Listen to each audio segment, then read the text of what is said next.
So coming to space complexity అంటే మనం ఎప్పుడైనా రాసే కోడ్ ఏదైనా ఎక్స్ట్రా మెమరీ యూజ్ చేసి ప్రాబ్లమ్ సాల్వ్ చేయాలనుకోండి.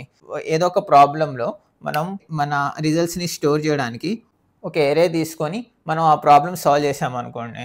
అప్పుడు మనం ఈ ఏరే వాడుతున్నాం కదా! మెమరీ మన మన రిజల్ట్స్‌ని గాని టెంపరరీగా ఏమైనా స్టోర్ చేసుకోవడానికి. సో, అది కొంచెం స్పేస్ తీసుకుంటదనమాట. ఆ ఏరే యొక్క సైజ్ దాని యొక్క మెమరీ యొక్క సైజ్‌ని స్పేస్ కాంప్లెక్సిటీ అంటాము.